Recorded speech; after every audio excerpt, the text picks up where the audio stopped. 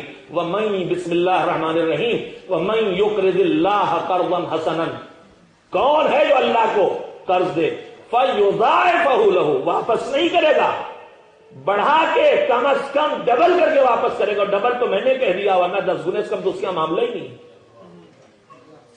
واپس کرے گا، مگر بھروسے کی کمی ہوتی ہم میں، اپنے واجبات کو ادا نہیں کرتے، کنجوسی سے، ہوس سے، بے اعتباری کی وجہ جس وجہ سے بھی ہو، آخرت پر بھروسے اور اعتماد کی کمی سے، جس وجہ سے بھی ہم اپنے مال کے واجبات کو ادا نہیں کرتے، اور بالخصوص جو کنجوس ہے کا یہ پچھتائے گا، کیوں؟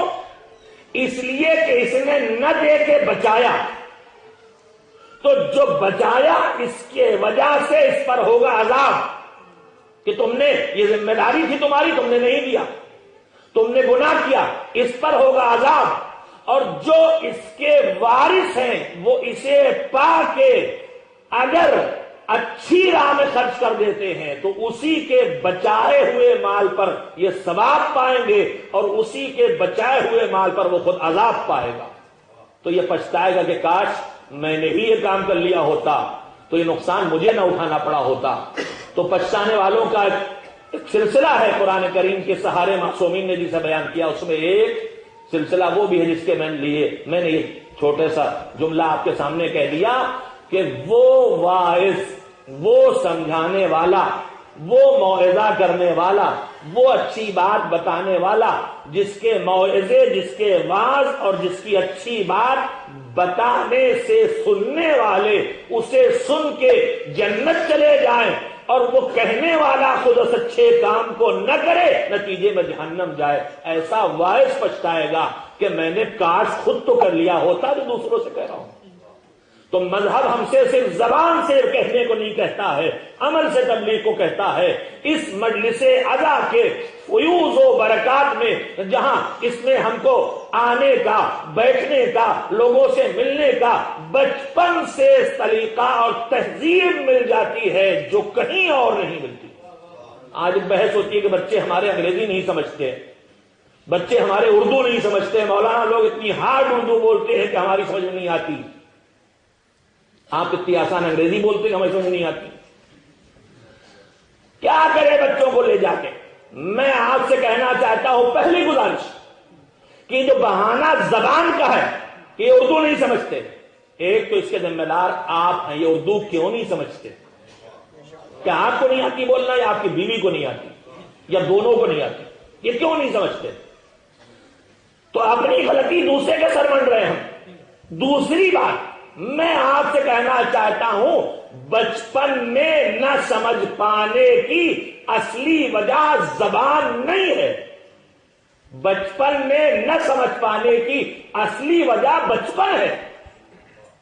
ابھی میری بات شاید کلیئر نہیں ہوئی۔ یہ بچے آپ کہتے ہیں میری سمجھ میں نہیں آتا ہے، اس لیے کہتے ہیں کہ یہ بچے ہیں، مگر میں آپ سے ایک بات کہتا ہوں، اس دین کی قسم جو بچے کے پیدا ہوتے ہی کہتا ہے اس کے داہنے کان میں کہو اذان، اس کے بائیں کان میں کہو اذان، اقامت، پروردگارہ، یہ نہ عربی سمجھے، نہ اردو، نہ فارسی، نہ گجراتی، نہ بنگالی، نہ انگریزی، کچھ تو نہیں سمجھتا۔ کیا تم سمجھ رہے ہو یا نہیں سمجھتا؟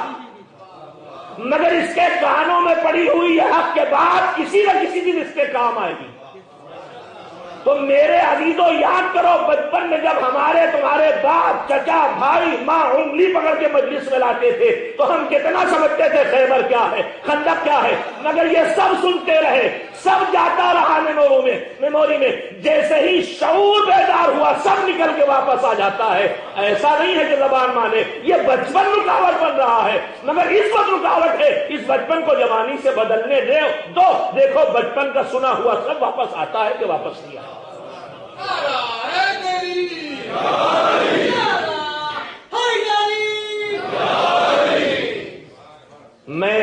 سوا ہم سب کو عبرت لینا چاہیے میرے سامنے بیٹھے اس مومن سے جو نہ خود اردو سمجھتا ہے نہ اس کے بچے، مگر پہلے دن سے دیکھ رہا ہوں یہ یہاں فرش ادا پہ آ کے کیوں بیٹھا ہے، جو کچھ نہیں سمجھ سکتا ہے وہ بھی بیٹھا ہے، اس لیے کہ اس نے اس فرش کی برکتوں کو محسوس کر لیا ہے۔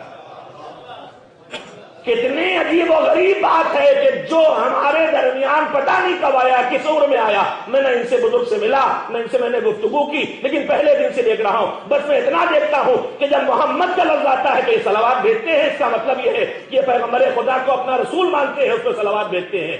میرے عزیزوں، مگر یہ کتنا سمجھ رہے اور ان کے بچے کتنا سمجھ رہے، مگر دونوں بچے پورے ادب کے ساتھ شروع سے آخر تک بیٹھے رہتے ہیں۔ اس کا مطلب سمجھے بغیر فرش ادا کے اتنے فیوز و برکات اس مومن نے محسوس کیے ہیں کہ بغیر سمجھے خود بھی بیٹھے ہیں، بچوں کو بھی بٹھائے ہوئے۔ محمد و آل محمد صلوات۔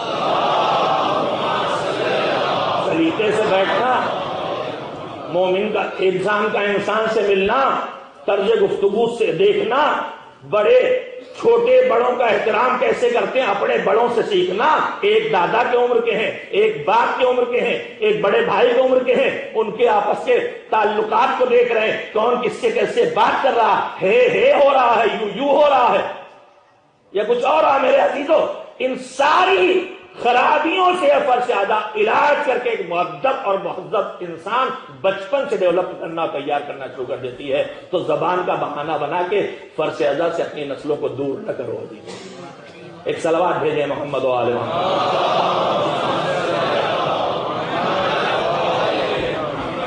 میں اس فرش ادا کی اہمیت کے سلسلے میں چونکہ مجھے موضوع دیا گیا تھا، اس میں موضوع یہ بھی تھا، میں کیا کروں کہ جو موضوع اصل موضوع دیا گیا تھا اس کے ایک پہلو پہ آپ سے گفتگو کر سکا۔ یہ دین، یہ اسلام، یہ کوئی 10 راتوں میں بیان کر دینے کی چیز نہیں ہے، اس کے لیے وقت درکار ہے۔ یہ تو فرش ادا کی برکت ہے کہ یہاں سے تھوڑے سے وقت میں بہت کچھ مل جاتا ہے، انسان بہت کچھ مل جاتا ہے۔ اتنے کم وقت میں اتنا زیادہ پرمغز لیکچر میں نہیں سمجھتا کسی دانشگاہ میں، کسی یونیورسٹی میں ہوتا۔ اس چھوٹے سے وقت میں اخلاق بھی آ جائے، عقیدہ بھی آ جائے، تاریخ بھی آ جائے، سیرت بھی آ جائے، احکام دین بھی آ جائے، اقتصادیات میں گفتگو ہو جائے، سیاست کے تذکرہ بھی ہو جائے۔ 1 گھنٹہ ایک سبجیکٹ کے چھوٹے سے حصے کو پڑھانے کو لگتا ہے۔ یہ اس کریم پروردگار کا کرم ہے کہ اس چھوٹی سی مدت میں سب کچھ صلاحیت دے کے سمجھانے والوں کو بھی اتنی گنجائش دے دیتا ہے، سمجھنے والوں کے لیے بھی اتنی وسعت پیدا کر دیتا ہے۔ یہ فرش ادا کا فیض ہے، یہ اس کا فیض ہے، اس کو چھوڑ کے نہیں ہوگا۔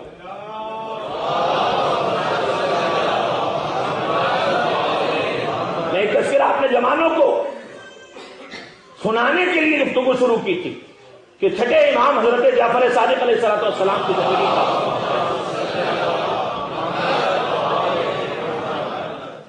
ایک شخص، ان کا نام تھا ابو حماد سمندی۔ ابو حماد سمندی بزنس مین تھے، تاجر تھے، اور ہماری آج کی زبان میں ان کا کاروبار تھا ایکسپورٹ امپورٹ کا۔ رہنے والے عرب کے، بظاہر جس سے آج ہم سعودی عربیہ کہتے ہیں وہیں کے رہنے والے، اس لیے کہ وہ امام سے ملے ہیں اور امام مدینے میں رہتے ہیں، یا عراق کے ہوں یا سعودی عرب کے ہوں، جو آج کے ٹکڑے، ورنہ سے ٹکڑے تھوڑی تھے، یہ تو پوری ایک مملکت تھی۔ بہرحال وہ بزنس کرتے تھے اور ایسے ملکوں میں جاتے تھے اپنا مال لے کے بیچنے اور وہاں کا مال خرید کے لانے جہاں بالکل اسلام نہیں تھا۔ ہو سکتا چین رہا، ہو سکتا کوئی اور ملک رہا، مجھے نہیں معلوم، مجھے یاد نہیں ہے کہ روایت میں اس ملک کا نام لکھا ہو۔ یہ لکھا ہے کہ ایسے ملکوں میں جاتے تھے جہاں بالکل مسلمان نہیں تھے اور انہیں وہاں جا کے رکنا پڑتا تھا، رہنا پڑتا تھا۔ تو لوگوں نے ان سے کہا کہ ابو حماد تم ان ملکوں میں جاتے ہو اور اتنے دن رہتے ہو، اور اگر وہاں تمہیں موت آ گئی اور وہیں دفن کر دیے گئے تو جب کل محشور ہو گئے تو اس زمین سے جو اٹھائے جائیں گے سب کفار ہی ہوں گے، تو انہی کے کفار کے درمیان تم بھی محشور کیے جاؤ گے، تم بھی کافروں کے درمیان اٹھائے جاؤ گے، تو کیا حرج ہوگا؟ کافر جو اٹھائے جائیں گے ان کے ساتھ جو برتا ہوگا وہی والا گریڈ تمہیں ملے گا، ویسے اٹھائے جاؤ گے ویسے حساب کے لیے۔ بھائی آپ نے تذکروں میں انہی مجالس کو سنا ہے کہ قبر سے نکالے جانے کے حالات بھی الگ الگ ہیں۔ ابھی آغا شمالی نے چند دنوں پہلے کہا تھا کہ روح نکلنے، موت اور دم نکلنے کے حالات الگ الگ ہیں۔ ایک کافر کی صورتحال، ایک مومن کی صورتحال، ایک مومن عارف، مومن متقی باللہ کی صورتحال ہے، اولیاء خدا کی صورتحال ہے. سب کے حالات الگ الگ ہیں. کہیں روح ایسے نکلتی ہے کہ جیسے حالت یہ ہو جاتی جیسے زندہ جسم کینچی سے آہستہ آہستہ کاٹا جائے، الیاذ باللہ. کہیں ایسا ہوتا ہے جیسے میلے لباس کو آدمی اتار کے صاف ستھرے کپڑے پہن لے. کہیں یہ کیفیت ہوتی ہے جیسے پھول کی خوشبو سونگنے والے کیفیت ہوتی ہے.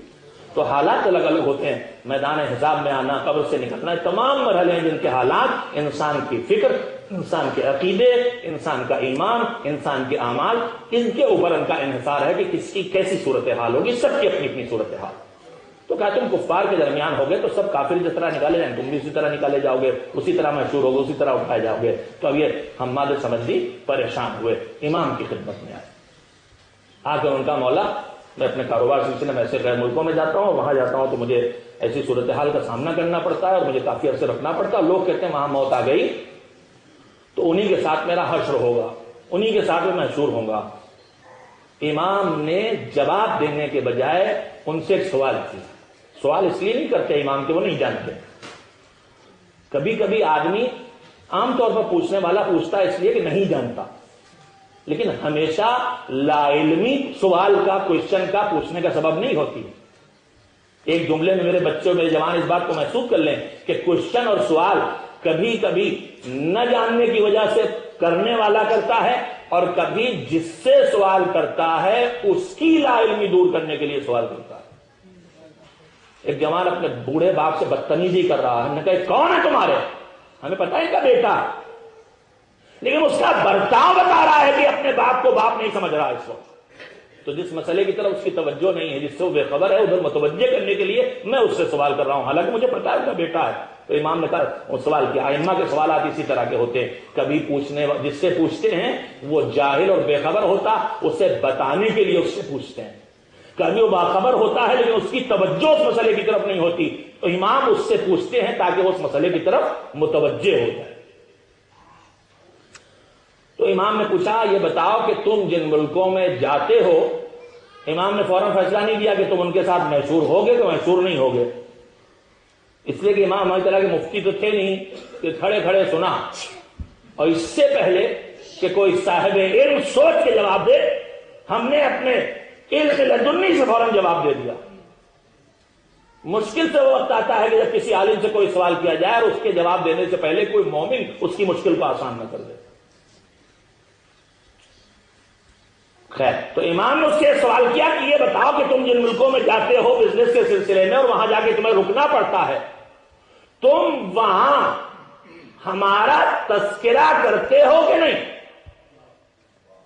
اور ہماری یاد کے ساتھ لوگوں کو ہماری طرف بلاتے ہو کہ نہیں؟ تو اس نے کہا مولا آپ جانتے کہ ہم جہاں رہ رہے ہیں یہاں آپ کے دشمنوں کا قبضہ ہے. یا تو بنی امیہ کے اختتامی دور ہے، بنی عباس کا آغاز ہے، اور کوئی بھی ذکر محمد والے محمد نہیں چاہتا کہ ہو. ممبروں سے علی کو برا بھلا کہنا وہاں ڈیوٹی ہے، تذکرہ کرنے والے کی گردن اڑا دی جاتی ہے. کہ جن ملکوں ہم یہاں رہتے ہیں یہاں آپ کا نام بھی نہیں لے سکتے، لیکن جن ملکوں میں ہم جاتے ہیں وہاں آپ کو یاد بھی کرتے ہیں، آپ کی باتیں بھی لوگوں کو بتاتے ہیں، آپ کی طرف لوگوں کو دعوت بھی دیتے ہیں. امام نے کہا سنو ہمارے سمدی، پھر اگر تمہیں وہاں موت آ گئی تو تم ایک اکیلے دفن ہوگے، مگر اکیلے پوری امت بنا کے اٹھائے جاؤ. میرے جوانوں، میرے عزیزوں، میں آپ سے کہنا چاہتا ہوں کہ اپنے وطن کو روزی کے لیے چھوڑ کے آپ یہاں آئے ہیں. زبان سے بلانے کا حالات اگر نہیں ہے تو ہم مجبور نہیں ہو گئے. زبان کی تبلیغ تو کبھی کبھی کام کرتی ہے، مگر عمل کے ذریعے پیغام اہل بیت دیتے رہیے. دیکھیے دنیا میں کیسے تبدیلی. ایک صلوات بھیجے محمد و آل.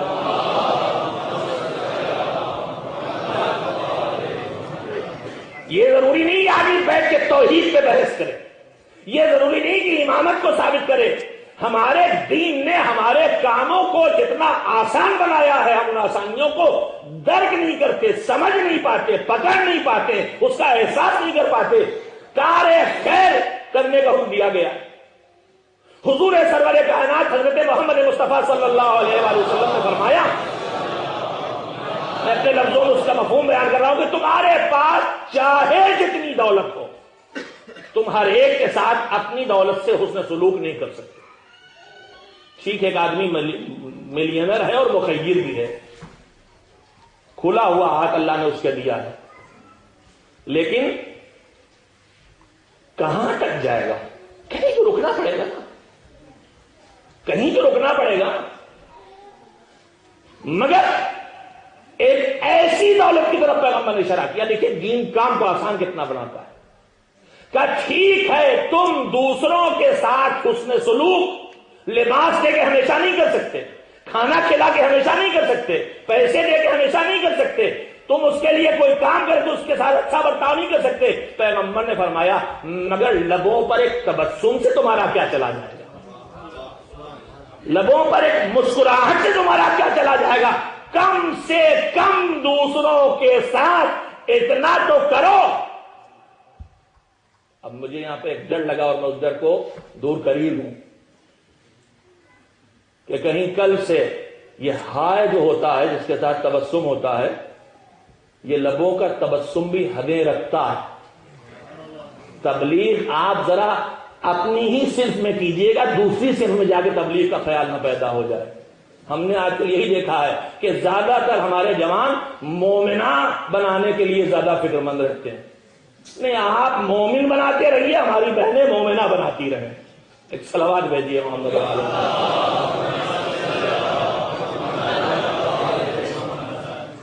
تو میں نے آپ کی خدمت میں کہنا یہ چاہا ہے کہ فرش ادا ہمیں کیا کیا دے رہا ہے ہم خود نہیں سمجھ سکتے. یہاں آ کے بیٹھ کے کچھ نہیں تو مصیبت کے تذکرے کو سن کے ابھی مجھ سے, میں اتنی دیر میں نام بھی بھول گئے بھائی, دن رات بات کرتے ہیں آپ سے, آپ کا اس میں گلا نہیں. کاشف صاحب کہہ رہے تھے کہ اسی مرد مومن کا میں نے تذکرہ کیا, مجھ سے کہہ رہے تھے کہ تمہاری آواز میرے دل کے اندر اتر جاتی. میرے عزیزوں سوچو, جب لفظوں کو سمجھے بغیر خالی خلوص سے دل سے نکالی ہوئی ایک آواز ایک نہ سمجھنے والے کے دل کو نرم کر دیتی ہے, تو پھر جب ہم ذکر حسین, ذکر مصیبت حسین سنتے ہیں تو کتنا غبار ہے جو دل کا دھل جاتا ہے, کتنی سیاہیاں ہیں دل کی گناہوں کی جو صاف ہو جاتی ہیں, کتنی سختیاں ہیں جو نرمی سے بدل جاتی ہیں.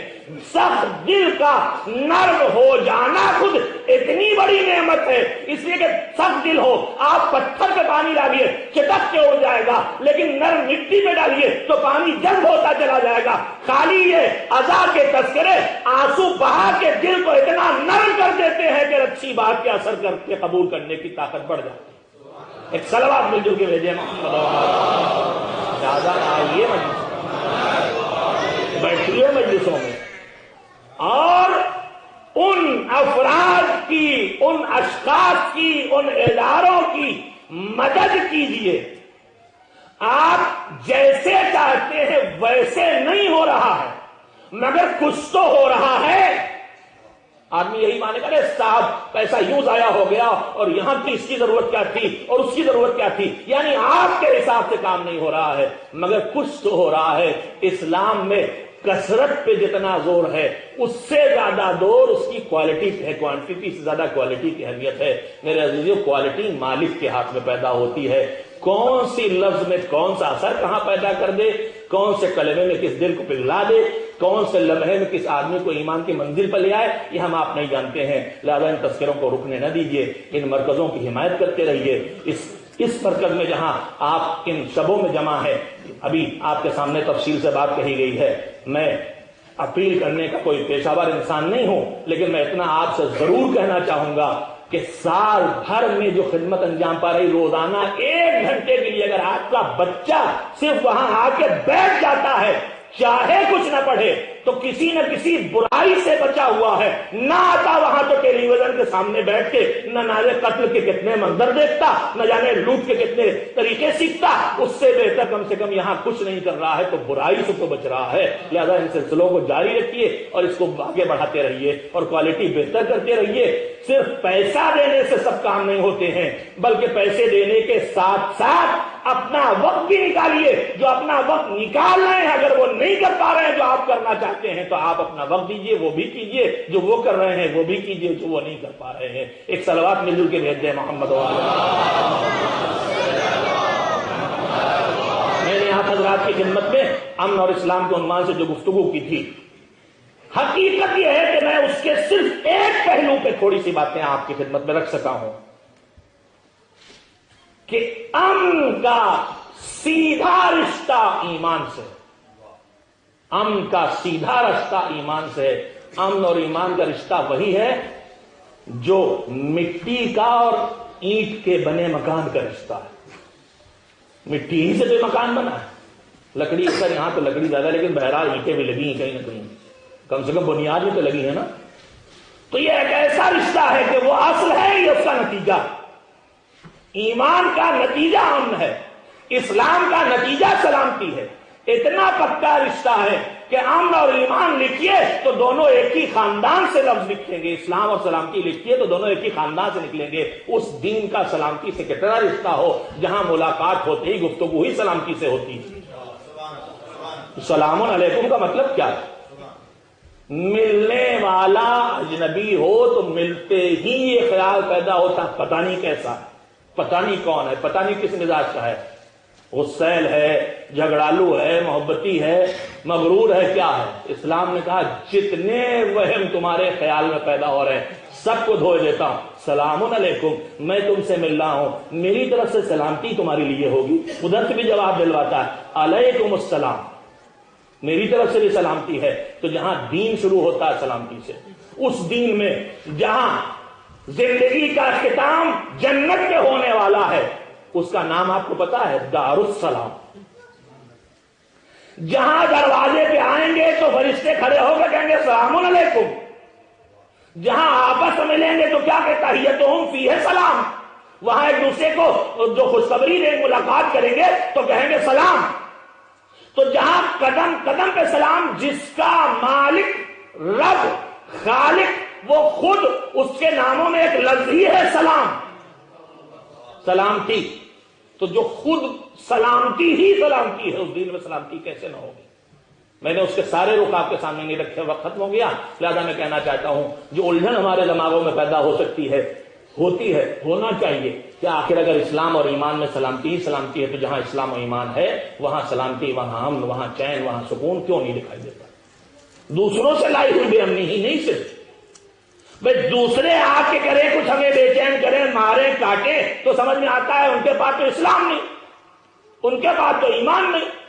مگر ہمارے اندر بھی تو کہاں سلامتی ہے. مومن کا مومن سے سلامت ہے کیا؟ مسلمان کے ہاتھوں سے محفوظ ہے؟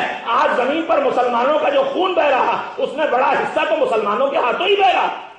تو سوال یہ پیدا ہوتا ہے کہ اسلام سلامتی ہے, ایمان امن ہے, تو یہ سلامتی اور یہ امن جو وعدہ اللہ کا ہے کہاں چلا گیا؟ یہدی بہ اللہ من اتبع رضوانہ سبل السلام. اللہ سلامتی کے راستوں کا دکھا دے گا, راستے دکھا دے گا جس کے ذریعے چلے. تو یہ الہی وعدہ پورا کیوں نہیں ہو رہا میرے عزیزوں؟ اللہ نے ہم سے بہت سے وعدے کیے. ابھی آپ گفتگو سن رہے تھے ڈاکٹر شمالی کی, اور انہوں نے دعا کے بارے میں آپ کو آیت سنائی, ادعونی استجب لکم, مانگو دوں گا.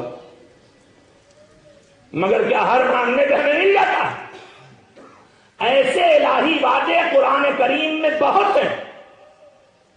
جن چیزوں کی ہمیں جستجو ہے انہی کے بارے میں اللہ نے ہم سے وعدہ کیا. پوری زندگی بے چین ہے جن چیزوں کے لیے, ان سب کا اللہ نے وعدہ کیا ہے اور اس کے پانے کا طریقہ بتایا. میں نمونتاً آپ کے سامنے رکھتا ہوں. رسول اکرم حضرت محمد مصطفیٰ صلی اللہ علیہ وسلم فرمایا کہ اللہ نے اپنے اوپر کچھ چیزیں فرض کر لی ہیں. یہ جو ہم اور آپ نیکی کے بدلے میں کیا پاتے ہیں؟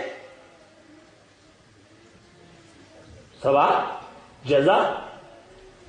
یہ جزا جو ہم اللہ سے لے رہے ہیں یہ ہمارا حق ہے کیا؟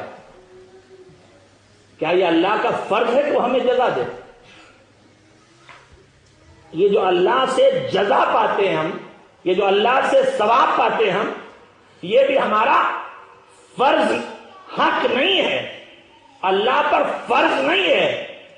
میں اس کو واضح کروں گا، اور جو ہے وہ لفظ بھی چھپا کے رکھا میں نے، فرض سے ملتا ہی جلتا لفظ ہے. جزا اور ثواب اور جنت جس کا اللہ نے وعدہ کیا ہے، یہ اللہ کے اوپر ہمارے طرف سے فرض نہیں ہے، ہمارا حق نہیں ہے.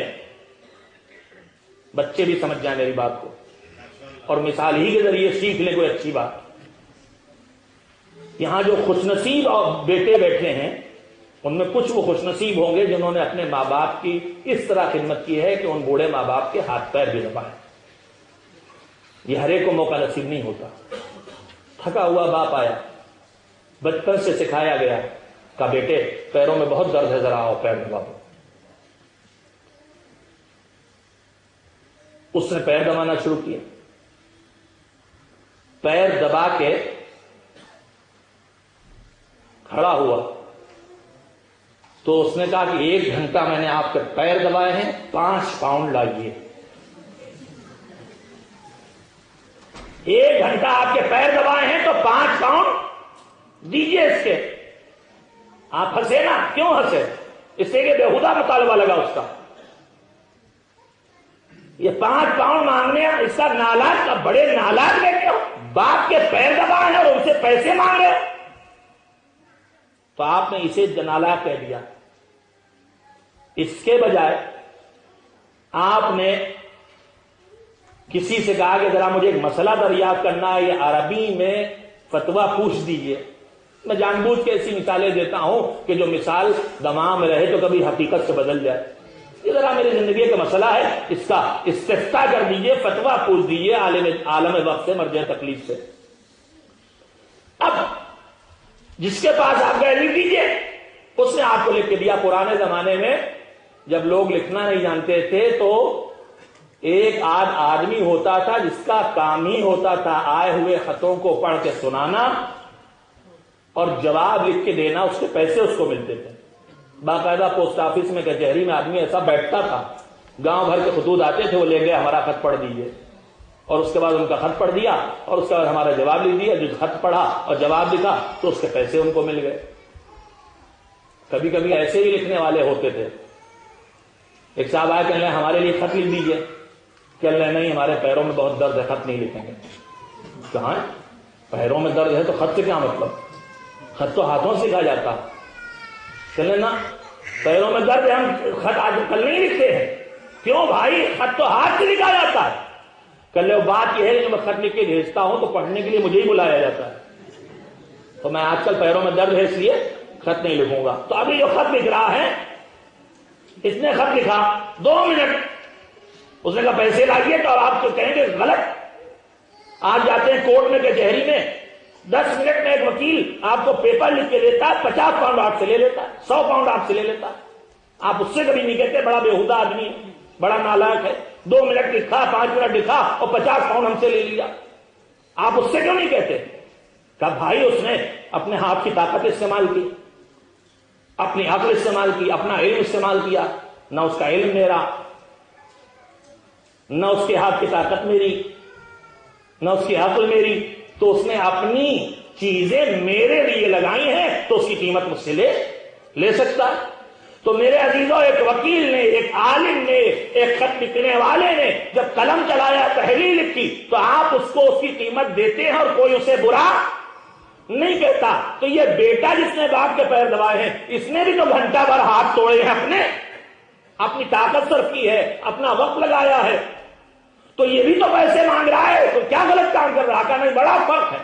اس وکیل نے، اس محرر نے، اس عالم نے جو وقت دیا، جو علم لگایا، جو عقل استعمال کی، اس کا مجھ سے کوئی تعلق نہیں. لیکن یہ بیٹا جو اپنے باپ سے پیسے مانگ رہا پیروں کے دبانے کے، یہ طاقت باپ ہی کے ذریعے نہیں سے ملی ہے.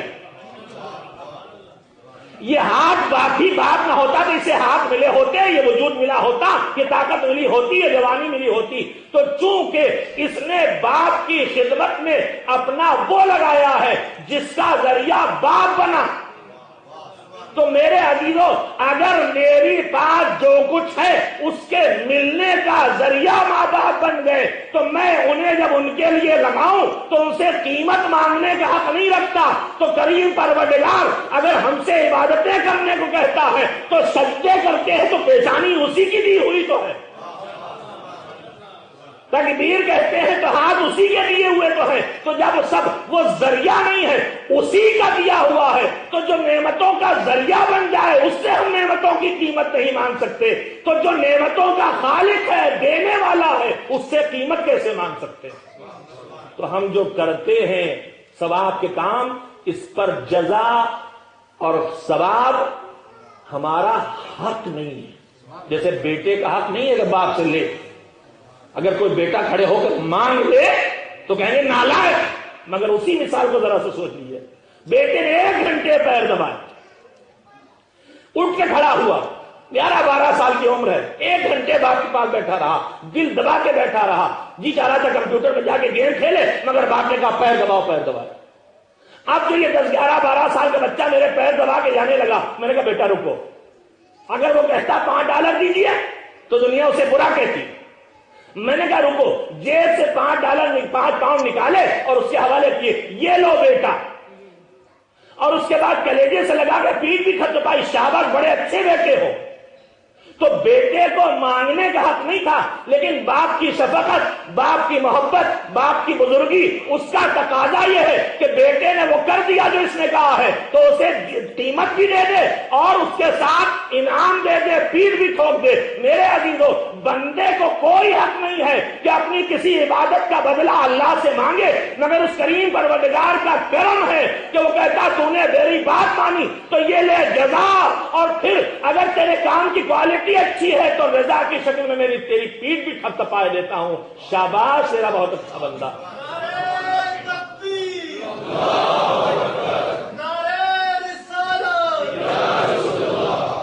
تو اللہ سے ہمیں جو کچھ مل رہا ہے یہ اس پر فرض نہیں ہے, یہ اس کا فضل ہے. اب یاد رکھیے گا, اس پر فرض نہیں ہے, یہ اس کا فضل ہے. اور اس نے نہ جانے کتنی جگہیں ہیں جو اس پر فرض نہیں تھا اس کو اس نے اپنے لیے فرض بنا لیا. کتبا ربکم علی نفسہ الرحمہ, اللہ نے اپنی ڈیوٹی بنا لی ہے کہ تمہارے لیے رحمت کرے. اس پہ فرض نہیں ہے, اس کا فضل ہے. اور اسی لیے معصومین نے سلیقہ سکھایا دعا کا, کہ ہمیشہ دعا کرو. ایک چیز ہے عدل, ایک چیز ہے فضل. عدل ہے جس کو تس, جیسا ویسا, جتنا کام اتنی اجرت, نہ اس سے کم نہ اس سے زیادہ.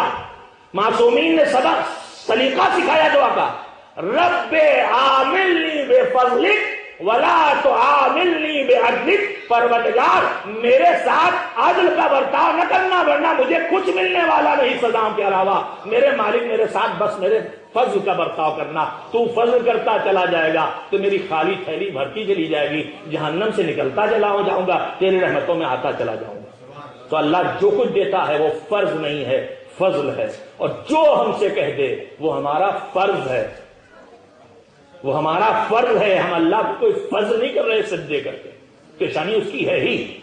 اور یہ تو ہم سمجھتے ہیں کہ ہم اس کی عبادت کر رہے ہیں, ہم اسے کچھ دعا کر کے تکبیریں کہہ کے سجدے کر کے کچھ دے نہیں رہے ہیں. یہ سجدے بھی ہمیں دینے کے لیے وہ کروا رہا ہے, تکبیریں بھی ہمیں دینے کے لیے کہلوا رہا ہے, بھوکا بھی ہمیں پالنے کے لیے رکھوا رہا ہے. تو بہرحال اس نے بہت سی چیزیں, بہت سے وعدے کیے ہیں. وقت ختم ہو رہا ہے اور میری گفتگو بھی ختم ہو رہی ہے, اس لیے کہ اب اس کے بعد کل صرف شب عاشور کی گفتگو باقی رہ گئی ہے. اس میں جو مجھ سے ممکن ہوگا کچھ باتیں اور آپ کی خدمت میں کہہ دوں گا. میرے عزیزوں اس نے بہت سے وعدے کیے ہیں. پیغمبر خدا حضرت محمد مصطفیٰ صلی اللہ علیہ وآلہ وسلم نے فرمایا کہ اللہ کے بہت سی چیزیں اپنے اوپر فرض کر لی, لازم کر لی ہے, واجب کر لی. اس نے یہ وعدہ کیا, فرض کر لیا ہے کہ جو اس پر ایمان لائے گا اسے ہدایت دے گا. اس لیے کہ قرآن میں کہتا ہے وہ صاف صاف, وَمَن يُؤْمِن بِاللَّهِ يَهْدِ قَلْبَهُ, جو اللہ پر ایمان لائے گا اس کے قلب کو اللہ ہدایت دے گا۔ اللہ نے فرض نہیں اس پر، لیکن اس نے فرض کر لیا، اس نے وعدہ کیا ہے، فرض کر لیا ہے کہ جو اس سے دعا مانگے گا اس کو دے گا۔ اللہ پہ کون سی ڈیوٹی ہے کہ ہم مانگے تو ضرور دے؟ ہم نے قرضہ دیا اس کو، ہمیں امانت رکھی، ہمارا مال اس کے پاس، ہمارے باپ نے کو چھوڑا تھا ہمارے لیے اللہ کے پاس کہ ہمارا مال رکھا اللہ دے؟ نہیں، کچھ نہیں، مگر اس نے ڈیوٹی اپنی بنا لی، فرض بنا لیا کہ تم مانگو گے ضرور دیں گے۔ ادعونی استجب لکم، دعا کرو دیں گے۔ اذا سألک عبدی عبادی فإنی قریب اجیب دعوت الداعی اذا دعان۔ میرے بندے پیغمبر جب آپ سے میرے بارے میں پوچھے تو ان سے کہہ دو میں ان سے بہت قریب ہوں۔ ابھی آپ نے سنا ڈاکٹر شمالی سے، دل سے زیادہ قریب کچھ نہیں ہوتا ہے۔ ہر ایک کے لیے یہی تو کہتے ہیں میرے دل سے قریب، یعنی میرے قریب میرے دل سے کچھ زیادہ نہیں، اللہ اس سے بھی زیادہ مجھ سے قریب ہے۔ بندوں سے کوئی نہیں قریب اجیب دعوت الداعی اذا دعان، دعوت الداعی اذا دعان، جب بلانے والا مجھ سے کچھ مانگتا ہے تو میں اس کی بات کو سنتا ہوں، لبیک کہتا ہوں، عطا کرتا ہوں۔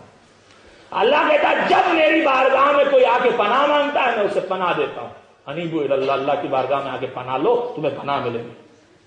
اللہ کہتا ہے کتنے وعدے، من یتق اللہ یجعل لہ مخرجا، جو تقوی اختیار کرے گا اللہ مشکلوں سے نکلنے کے لیے اس کے راستے بنا دے گا۔ کتنے وعدے، ومن یتوکل اللہ فہو حسبہ، جو توکل کے راستے پائے گا اللہ اس کے لیے کافی ہے، اس کو کسی اور سہارے کی ضرورت نہیں۔ ایسے نہ جانے کتنے وعدے ہیں، تو ایک وعدہ نہیں، نہ جانے کتنے وعدے، بس میں بات کو ختم کر رہا ہوں۔ مگر ان سارے وعدوں کے باوجود آخر کیا وجہ ہے کہ جو الہی وعدے ہیں وہ پورے نہیں ہو رہے ہمارے لیے؟ دعا کرتے ہیں قبول نہیں ہوتی، محفوظ نہیں ہے، امن نہیں ہے، برکت نہیں ہے، نہ جانے کتنے وعدے ہیں قرآن کے جو اس نے ہم سے کہیں پورے تو نہیں ہوتے۔ میں نمونتاً صرف ایک بات کہتے ہوئے آج کی گفتگو کو ختم کروں کہ جو الہی وعدے ہیں وہ پورے نہ ہونے کی وجہ کیا ہے؟ اللہ کی طرف سے معاذ اللہ وعدہ خلافی کا کوئی امکان نہیں ہے، ایک ہی وجہ ہے ہماری طرف سے کوتاہیاں، ہماری طرف سے کمیاں۔ بس بات کو ختم کر رہا ہوں، آپ تھک بھی گئے ہیں، مجھے بھی پسینہ نکل ہی رہا ہے، دونوں مل جل کے ایک صلوات بھیج کے تھوڑی سی فرحت محسوس کر لیں۔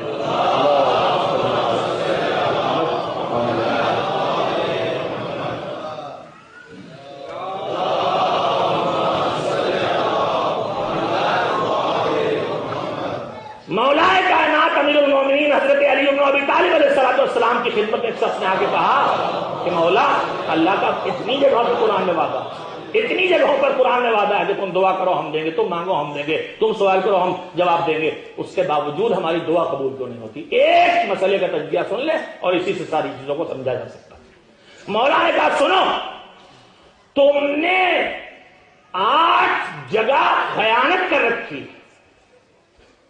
تم نے 8 زندگی کے 8 ٹھکانوں پر خیانت کر رکھی، اور ان خیانتوں کے ساتھ کہتے تمہاری دعا سن لے اللہ کا۔ سنو، تم معرفت خدا کے دعوے دار ہو، تم نے اللہ کو پہچانا ہے، تم اللہ کو مانتے ہو، یہ نہیں کہتے کہ اللہ نہیں، تم یہ نہیں کہتے کہ اللہ ظالم ہے، تم یہ نہیں کہتے کہ اللہ معاذ اللہ جاہل، تم نے اللہ کو معرفت حاصل کی، کچھ نہ کچھ تم نے اللہ کو پہچانا ہے، مگر اللہ کو پہچانا ہے، تم نے اللہ کی بات نہیں مانی، تم اللہ کو مانتے ہو اس کی بات نہیں مانتے، پھر تمہاری معرفت کہاں چلی گئی؟ تم کہتے ہو عالم ہے وہ، تم کہتے ہو قادر ہے، تم کہتے ہو وہ جزا دینے والا ہے، وہ حساب لینے والا ہے، تو یہ جو کچھ کہہ رہے ہو اس کا تقاضا یہ ہے جو کہے کرتے چلے جاؤ، مگر کہتے ہو کہ ہم اسے پہچانتے ہیں اور اس کی بات نہیں سنتے۔ کیا تم رسول اللہ پر ایمان لائے؟ تم اللہ کے رسول پر، اللہ کے پیغمبر پر ایمان لائے، اس کے دعوے دار ہو، مگر تم اپنے ہاتھوں سے اپنے پیغمبر کی سنت کو مٹاتے ہو، تم ان کی شریعت کو بگاڑتے ہو، بدلتے ہو، ختم کرتے ہو، تو تمہارا وہ ایمان کہاں چلا گیا؟ تم کہتے ہو کہ تم قرآن کو مانتے ہو، مگر قرآن تم سے جو کچھ کہتا ہے اس کو کہاں کرتے ہو؟ تو تم کیسے مانتے ہو قرآن کو؟ کہ تم کہتے ہو کہ مجھے جہنم سے ڈر لگتا ہے، تو اگر تم اس کے دعوے دار ہو کہ جہنم سے ڈر لگتا ہے تو میں تو یہ دیکھتا ہوں کہ تمہاری زندگی میں وہ کام بہت دکھائی دیتے ہیں جو تمہیں جہنم سے نزدیک لے جا رہے ہیں، تو تمہارا وہ ڈر کہاں چلا گیا؟ کیا تم کہتے ہو تمہارے دل میں جنت کا شوق ہے، اور میں دیکھتا ہوں کہ تم ایسے کام مسلسل کرتے ہو جو تمہیں جنت سے دور کیے چلے جا رہے ہیں، تو یہ جنت کا شوق کس کام کا ہے جو ایسے کام کروا رہا ہے جو تمہیں جنت سے دور کیے چلے جا رہے ہیں؟ کہ قرآن میں تمہیں صاف حکم دیا گیا ہے کہ شیطان تمہارا دشمن ہے، فاتخذوہ عدوا، اسے دشمن بنا کے رکھو، مگر تم زبان سے شیطان کو دشمن کہتے ہو، عمل سے شیطان کی دوستی نہیں کا آپ پتا کرتے ہو، تو تمہاری وہ دشمنی شیطان سے کہاں چلی گئی؟ تم اللہ کی نعمتیں، فراوان نعمتیں تمہیں ملی ہیں، ہم کو مسلسل استعمال کرتے ہو، لیکن کبھی شکر نہیں کرتے ہو نعمتوں پر۔ کہا سنو، تم نے جو کچھ کر رکھا ہے، جو بگاڑ رکھا، اپنا نقصان کر رکھا۔ 8ویں چیز سنیے، تیزی سے میں نے سنایا ہے، ورنہ ٹہل کے سناتا تاکہ دماغوں میں محفوظ ہو جاتا، مگر میرے عزیزوں پھر دوہرا دیتا ہوں۔ تم کہتے ہو اللہ کی معرفت رکھتے ہو، اللہ کی بات نہیں مانتے۔ تم کہتے ہو پیغمبر کو پیغمبر مانتے ہو، ان کی سنت کو، ان کی شریعت کو مٹائے چلے جا رہے ہو۔ تم کہتے ہو قرآن پر تمہارا ایمان ہے، قرآن کی ہدایتوں پہ عمل نہیں کرتے۔ تم کہتے ہو جنت کا شوق تمہارے دل میں ہے، مگر وہ کام کرتے ہو جو جنت سے تمہیں دور کیے دے رہے ہیں۔ تم کہتے ہو جہنم کا ڈر تمہارے دل میں ہے، مگر وہ کام تمہاری زندگی میں دکھائی دیتے ہیں جو جہنم سے نزدیک کیے چلے جا رہے ہیں۔ تم اللہ کی نعمتوں کو استعمال کرتے ہو، مگر شکر کرتے دکھائی نہیں دیتے۔ تم شیطان کو اللہ کہتا ہے، قرآن میں کہتا ہے تمہارا دشمن، اسے دشمن بنا کے رکھو، زبان سے تو کہتے ہو شیطان دشمن ہے، مگر عمل شیطان کی دوستی والے کیا کرتے ہو، وہ کام کرتے ہو جو شیطان کی دشمنی کی کام نہیں ہے، وہ کام کرتے ہو جو شیطان کی دوستی کے کام ہے۔ اور اس کے بعد آخری 8ویں خیانت بتائی امام نے، کہا تمہارے اندر نہ جانے کتنی خرابیاں موجود ہیں، مگر تم اپنی ان خرابیوں کو اپنے پیچھے ڈال کے دوسروں میں انہی خرابیوں کو ڈھونڈا کرتے ہو اور انہیں ٹوکا کرتے ہو۔ یہ بھی خیانت ہے، جو خرابی تم میں ہے اس سے تم دوسرے کو کون ہوتے ٹوکنے والے؟ پہلے اپنے کو ٹھیک کرو، خود تو نظر انداز کرتے ہو اور دوسروں کو جاتے ہو سمجھانے کے لیے۔ امام نے فرمایا ان 8 خیانتوں کے بعد یہ امید رکھتے ہو کہ اللہ تک تمہاری آواز پہنچے؟ اس کے بعد پھر راستہ بتایا، کہا سنو، ایمان کے ساتھ تقویٰ اختیار کرو، ایمان کے ساتھ تقویٰ اختیار کرو، اپنے کاموں کو جو ظاہری کام انہیں ٹھیک کرو، اپنے اندر کو پاک کرو، خود ٹھیک ہونے کے بعد دوسروں کو ٹھیک کرنے کے راستے پہ چلو، جو نیکیاں چھوڑ رہے ہو انہیں نیکیوں کے راستے پہ لگاؤ، جو برائیاں کر رہے ہو انہیں برائیوں سے بچاؤ۔ جب تم تقویٰ اختیار کرو گے، جب اپنے کاموں کو ٹھیک کرو گے، جب اپنے باطن کی اصلاح کرو گے، جب دوسروں کو بھی نیکی کے راستے پہ ڈالو گے، جب دوسروں کو بھی برائی کے راستے سے بچاؤ گے، تو خود بھی اچھے بنو گے، دوسروں کو بھی اچھے بناؤ گے، تمہاری آواز اللہ تک پہنچے گی اور تمہاری آواز پہنچ کے اللہ کی بارگاہ سے جواب لے کے آئے گی۔ تو میں نے ایک نمونہ خالی اپنے عزیزوں کے سامنے رکھا ہے کہ الہی وعدے پورے نہ ہونے کی وجہ وعدے کرنے والے کی وعدہ خلافی نہیں ہے، ہماری طرف سے کمی اور کوتاہی ہے، سلامتی ہے، امن ہے، لیکن کمیاں ہماری طرف سے ہیں۔ ان کمیوں کو ہم جتنا دور کرتے جاتے ہیں اتنا ہی اللہ کا وعدہ ہماری زندگی میں پورا ہوتا چلا جاتا ہے۔ آج 8 محرم ہوئی، 8 محرم یعنی پیاس کا دوسرا دن۔ یہ پیاس کربلا کی اس مصیبت کا نام ہے کہ جو اتنی بڑی مصیبت تھی کہ حسین نے بھی اسے بار بار مصیبت کے طور پہ اس کا تذکرہ کیا ہے۔ سید سجاد کے پاس جب رخصت ہونے کے لیے گئے تھے تو سید سجاد سے کیا کہا تھا، میرے لال جب مدینے واپس جانا تو ہمارے چاہنے والوں سے ہمارا سلام کہہ دینا۔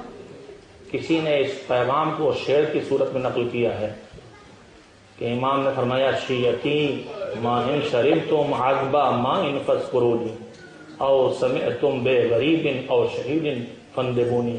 کاش میرے شیعو سنو، جب تم ٹھنڈا پانی پینا تو ہمیں یاد کر لینا۔ اور پھر اگلا جملہ فرمایا لیتکم فی یوم عاشورا جمیعا تنظرون، کاش تم سب عاشور کے دن ہوتے اور مجھے دیکھتے۔ کیف استسقی لطفلی فابوا ان یرحمونی، میں اپنے بچے کے لیے ظالموں سے پانی مانگ رہا تھا اور انہوں نے کوئی رحم نہیں کیا۔ یہ پیاس حسین کے کلیجے میں خود اتنی پیاس تھی کہ عاشور کی رخصت کے وقت حسین نے کہا تھا بیٹا شدت عطش کے تیرے باپ کا جگر ٹکڑے ہو، بیٹا وہ حالت یہ ہے کہ زمین سے آسمان تک ایک سیاہ ستون ہے جو حسین کی نگاہوں میں ہے، اس سے آگے کچھ دکھائی نہیں دیتا۔ اور اس پیاس نے حسین کے دل کو کہاں کہاں تڑپایا ہے۔ حسین تو پیاسے تھے ہی، مگر اس پیاس کی تڑپ حسین تک بار بار آ رہی تھی۔ سوچو کسی کا جوان بیٹا اپنے بوڑھے باپ سے آ کے کہے بابا بہت پیاس ہوئی، اور وہ بیٹا جو زخمی ہے، وہ بیٹا جس کا خون بہ رہا ہو، اور باپ پانی نہ دے سکے۔ بس آج کی رات اس جوان کربلا کو یاد کرتے ہیں کہ جس کو حسین نے مقتل کی طرف بھیجا تھا، تو جس لہجے میں بارگاہ الہی میں فریاد کی ہے کہیں اور دیکھنے کو نہیں ملتی۔ ابھی آپ نے سنا ہے تذکروں میں کہ علی اکبر کو رخصت کر کے حسین نے آسمان کی طرف چہرہ اٹھا کے آواز کی پروردگارا اب تیری بارگاہ میں اسے بھیج رہا ہوں جو شکل میں، صورت میں، رفتار میں، گفتار میں، اخلاق میں، ہر شے میں تیرے پیغمبر کو مشابہ ہے۔ جب میرا دل بے چین ہوتا تھا کہ میں اپنے رسول کی زیارت کروں، میں اپنے سچے کو دیکھ لیتا تھا، مالک اب وہ تیری بارگاہ میں جا رہا ہے۔ حضرت علی اکبر حسین کے دل کی کیسی دھارس تھے، ایسا راہ کربلا میں حسین راہ طے کرتے کرتے مظلومیت کے رخ دیکھیے، گھوڑے پہ حسین چل رہے ہیں، پہلو میں جوان بیٹا چل رہا ہے۔ ایک مرتبہ باپ کی آواز بیٹے کے کانوں میں آئی، انا للہ و انا الیہ راجعون۔ کیا ہوا بابا؟ کہ میں ذرا سے آنکھ لگی تھی، یعنی گھوڑے پر سفر کرتے ہوئے میرا آقا اتنا تھکا ہوا ہے کہ چلتے ہوئے گھوڑے کو بھی نیند آ رہی، کہ مجھے ذرا سے آنکھ لگی تھی تو میں نے آواز سنی کہ یہ قافلہ موت کی طرف جا رہا ہے۔ علی اکبر نے برجستہ پوچھا تھا بابا کیا ہم حق پہ نہیں ہیں؟ کہا بیٹا ہم حق پہ ہیں۔ تو علی اکبر نے تڑپ کے جواب دیا تھا پھر بابا موت سے ڈرنا کیا ہے، ہم موت پہ جا پڑے یا موت ہم پہ آ پڑے۔ صبح سے علی اکبر موت پہ جا پڑنے کے لیے بے چین تھے، مگر حسین انہیں روک لیتے تھے۔ روکنے پر دنیا سمجھتی ہے زیادہ چاہتے ہیں اس لیے روک لیا ہے تاکہ زیادہ دیر تک زندہ رہیں، بے شک اکبر کو زیادہ چاہتے ہیں اسی لیے روکا ہے، مگر کربلا میں جو جب مارا گیا اس کا مطلب کیا ہے؟ کربلا میں کچھ صبح کو شہید ہوئے، کچھ دوپہر کو شہید ہوئے، کچھ سپہر کو شہید ہوئے، کچھ وقت عصر شہید ہوئے۔ جو کربلا میں شہید ہوا اسے جام کوثر مل گیا، جو کربلا میں شہید ہوا اسے پانی مل گیا، جو کربلا میں شہید ہوا اسے اذیتوں سے نجات مل گئی، جو کربلا میں شہید ہوا اسے بارگاہ خدا میں حاضری کا موقع مل گیا۔ مگر جو جتنا زندہ رہا اتنے زیادہ زخم کھائے، اتنی پیاس برداشت کی، اتنا زیادہ بھوکا رہنا پڑا، اتنا زیادہ خون بہانا پڑا۔ تاریخ کربلا گواہ ہے حسین سے جو جتنا زیادہ نزدیک ہے اتنی دیر میں شہید ہوا ہے تاکہ ان کی مصیبتیں کم ہو جائیں جو ہم سے ذرا دور ہیں، ان پر سب سے زیادہ مصیبتیں پڑے جو ہم سے زیادہ نزدیک ہیں۔ علی اکبر کے بعد صرف ایک 6 مہینے کا لال ہے جو زندہ بچا۔ علی اکبر ہاتھوں کو جوڑتے ہیں اور محمد کے لاش سے آئے بابا اجازت دیجیے، تم میرے نانا کے شبیہ ہو۔ قاسم کا جنازہ اٹھایا، ٹکڑے سمیٹے، بابا اجازت دیجیے۔ جب عباس کے لاش کو فراق کو چھوڑ کے آئے حسین اور مرثیہ پڑھتے ہوئے، بھائی تیری موت نے تیرے بوڑھے بھائی کی کمر کو توڑ دیا۔ اکبر نے پھر ہاتھ جوڑے، اب تو اجازت دیجیے کہ اب آپ خود جائیں گے۔ حسین نے پھر جملہ کہہ دیا، بیٹا پہلے جا کے اپنی پھوپھی سے اجازت لے لو، پہلے جا کے اپنی پھوپھی سے اجازت لے لو۔ اکبر خیموں میں پہنچے، اکبر خیمے پہنچے، پھوپھی اماں بابا نے کہا آپ سے میدان جنگ میں جانے کی اجازت مل جائے تو وہ اجازت دے دیں گے۔ زینب نے دیکھا، بیٹا کیا اس دن کے لیے پالا؟ کب بھی اماں ٹھیک ہے پھر میں نہ جاؤں گا، پھر آپ کا ماجایا میدان میں جائے گا۔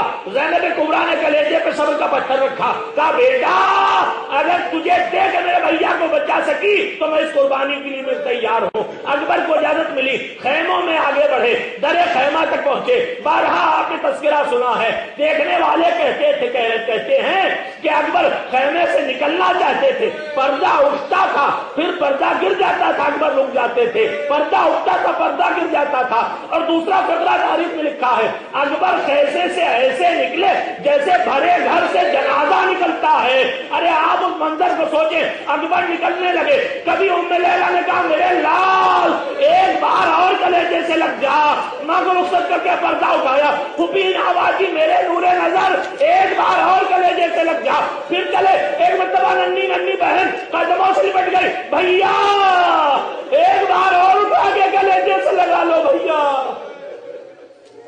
اجازت لی، ایک ایک سے رخصت ہوئے، حسین تک پہنچے، بابا اجازت مل گئی، حسین نے اپنے ہاتھوں سے بازو پکڑ کے گھوڑے پہ سوار کیا، کہا جا میرے لال، خدا حافظ۔ بڑی مشکل سے اجازت ملی ہے، بے چین ہے اکبر، بڑا خون بہایا ان ظالموں نے، سب کا انتقام لینا، ارے میرے چھوٹے بھائی کے لاشے کو پامال کر دیا،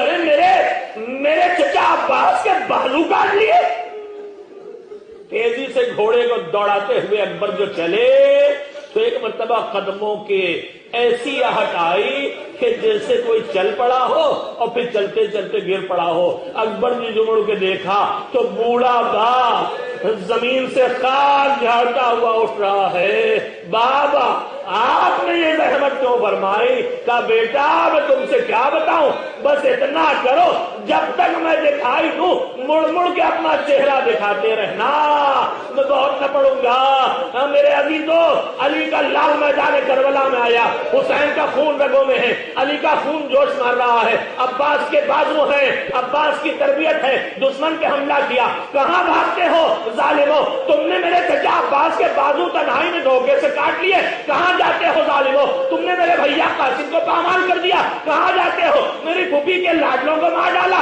جدھر اکبر جاتے ہیں سر اڑ اڑ کے گرتے ہیں، دشمن بھاگتے جاتے ہیں، عمر سعد نے دیکھا یہ علی کا لال ہے، یہ عباس کا شاگرد ہے، یہ حسین کا لخت جگر ہے، یہ ایسے قابو میں نہ آئے گا، لیجیے مرتبہ ظالموں نے منصوبہ تیار کر لیا، ایک ظالم ایک دھاڑی کے پیچھے نیزہ لے کے چھپا، ادھر سے لشکر نے حملہ کیا، اکبر جوانی کے جوش میں پوری طاقت سے گھوڑے کو دوڑاتے ہوئے چلے، ادھر سے اکبر کا گھوڑا دوڑتا ہوا چلا، ادھر سے ظالم کا نیزہ پوری طاقت سے چلا، نیزے نے سینے کی پسلیوں میں جگہ بنائی، کلیجے میں اتر گیا، ظالم نے جو گھبرا کے نیزہ کھینچا تو نیزے کی علی اکبر کے کلیجے میں پھنس کے ٹوٹ گئی، ظالم کا ہاتھ میں نیزہ واپس آیا، علی کلیجے میں رہ گئی، اکبر کے بدن میں اتنی طاقت نہیں، گھوڑے کے گلے میں باہیں ڈالی، مجھے خیمے تک پہنچا دے، میرے بابا کو آنے کی زحمت نہ کرنا پڑے،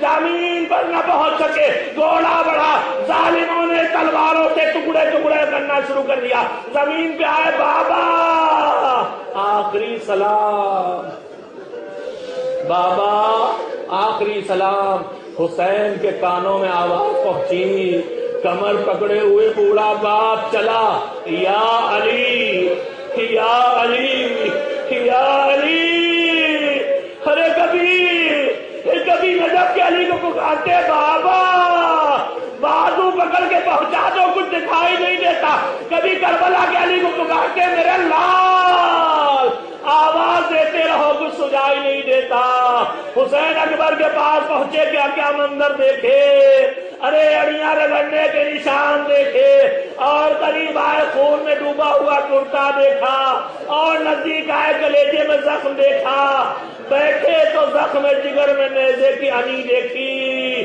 سر اٹھا کے گود میں رکھا، بیٹا کیا حال ہے، کہا بابا آپ ایمان وقت سے بہتر سمجھتے، بابا نیزے کی ہنی دل میں چبھ رہی ہے، حسین نے امتحان اور دیا، آستین چڑھا کے زخم جگر میں جو ہاتھ ڈالا، نیزے کی ہنی کے ساتھ کلیجہ نکل آیا، جوان بیٹے نے دم توڑ دیے، حسین نے لاشا کلیجے سے لگایا، مگر اب اتنی طاقت نہ تھی، بوڑھے باپ نے ایک مرتبہ خیموں کا رخ کیا، ارے آؤ بنی ہاشم کے بچوں، آؤ آ کے اپنے باپ کا، اپنے بھائی کا جنازہ لے چلو، ننھے بچے حسین کے سینے سے لگی ہوئی لاش زمین پہ قدم کھینچ رہے ہیں، واہ علی اکبرا، واہ علیہ، واہ حسینہ کی صدائیں بلند۔